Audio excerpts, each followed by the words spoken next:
In this video, we will be doing multiple choice questions about WHMIS and GHS. Please subscribe the channel. First we will answers few questions. WHIMS stands for Workplace Hazardous Materials Information System. This standard aligns with a global system known as GHS, which stands for the Globally Harmonized System for the Classification and Labeling of Chemicals. WHIMS has changed to incorporate the Globally Harmonized System of Classification and Labeling of Chemicals for workplace chemicals. When did WHIMS become GHS? On February 11, 2015, the government released final regulations, the Hazardous Products Regulations, modifying WHIMS to incorporate the GHS for workplace chemicals. This modified WHIMS is referred to as WHIMS 2015. GHS is used in almost all countries. What is the difference between SDS and GHS?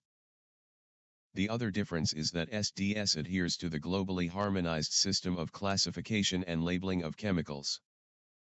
GHS specifies what information should be included on the safety data sheets. Let's start with questions. 1. What does WHIMS stand for? A. Workplace Hazardous Materials Information System. B. Workplace and Home Material Inventory Service. C. Workplace Hazardous Materials Identification System. D. Worker Hazardous Materials Information System. E. None of the above. Answer is A. Workplace Hazardous Materials Information System. 2. Which of the following statements is false? A. WHIMS applies to all workplaces in Canada/Australia/USA and other countries. B. WHIMS applies to controlled products only. C. WHIMS training is required only once. D. WHIMS violations can result in fines to the worker and/or the employer. Answer is C. WHIMS training is required only once. 3. What are the three components of WHIMS? A. Communication, protection, disposal. B. Workplace labels, supplier labels, MSDS. C. Risk assessment, labels, protection. D. Labels, MSDS, worker training and education. Answer is D. Labels, MSDS, worker training and education. 4. What is the purpose of WHIMS? A. To identify hazardous materials within the workplace and handle them safely. B. To reduce accidents and health hazards in the workplace. C. To increase safety for everyone in the workplace. D. All of the above. Answer is all of the above. 5. What are the routes of entry for a chemical? A. Corrosion, inhalation, ingestion, infection. B. Ingestion, explosion, absorption, injection. C. Inhalation, absorption, ingestion, injection. D. Ingestion, retention, dilution, inhalation. Answer is A. Corrosion, inhalation, ingestion, infection. 6. When would a workplace label be used? A. When a controlled product is produced and used on site. B. After a product has been transferred from its original container to the secondary container. C. If the supplier label is missing or illegible. D. All of the above. Answer is after a product has been transferred from its original container to the secondary container. 7. What three items should be included on a workplace label? A. Product identifier, precautionary measures, MSDS reference. B. Product identifier, hazard symbol, and precautions list, MSDS reference. C. Hazard symbol, first aid measures, warning label. D. Risk phrases, first aid measures, supplier identifier. Answer is B. Product identifier, hazard symbol, and precautions list, MSDS reference. 8. A worker has been told to clean the floor with liquid from a drum. The supplier label has been torn off. What should he do? A. Don't clean the floor, and let someone else do it. B. Not work with the liquid, tell his supervisor immediately about the missing label. C. Clean the floor as he was told to do.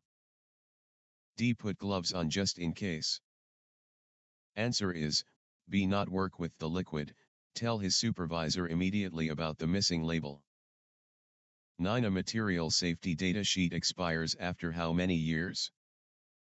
A. 1 year. B. 2 years. C. 3 years. D. 4 years. E. It never expires. Answer is, C. 3 years.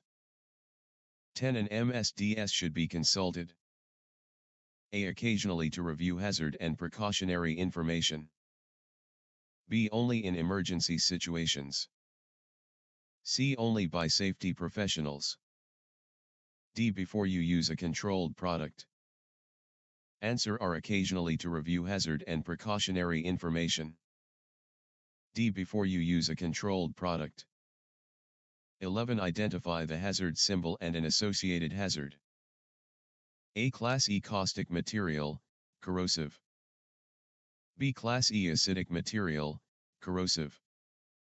C. Class E corrosive, burn. D. Class E reactive liquid, skin damage.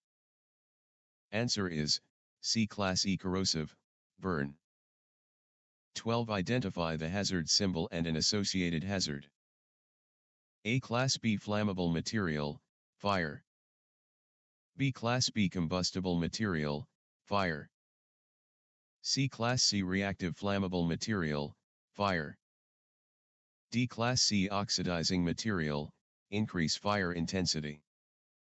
Answer are, A. Class B flammable material, fire. B. Class B combustible material, fire. 13. Identify the hazard symbol and an associated hazard. A. Class F dangerously reactive material, explosive/toxic. B. Class F radioactive material, ionization. C. Class F self-reactive material, explosive/toxic. D. Class F poisonous material, disease/illness. Answer is, A. Class F dangerously reactive material, explosive/toxic. 14. Identify the hazard symbol and an associated hazard. A. Class D1 immediate and serious toxic effects, death. B. Class D2 other toxic effects, disease. C. Class D3 biohazardous, infection. D. Class D poisonous and infectious material, physical injury.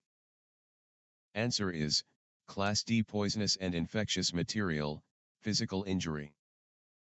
15. Identify the hazard symbol and an associated hazard. A. Class A compressed gas, explosive. B. Class A compressed gas, asphyxiate. C. Class A dissolved gas, reactive. D. Class A liquefied gas, explosive. Answer is, Class A compressed gas, explosive. 16. How would you recognize a supplier label? A. Hatched border. B. Written only in one language. C. Red in color with black writing. D. Rectangular in shape. E. Easy to read and durable. Answer is, E. Easy to read and durable.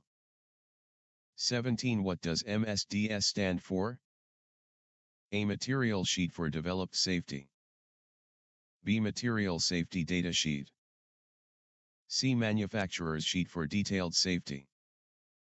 D. Manufacturer's safety description sheet. Answer is, B. Material safety data sheet. 18. What information would you expect to find on a MSDS?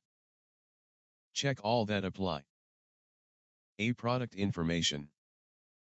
B. Hazardous ingredients. C. Physical data. D. Responsibilities. E. Fire and explosion data.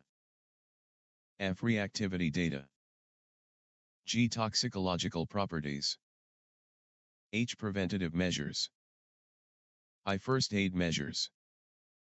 J. Shift schedules. K. Preparation information. Answer R. A. Product information. B. Hazardous ingredients.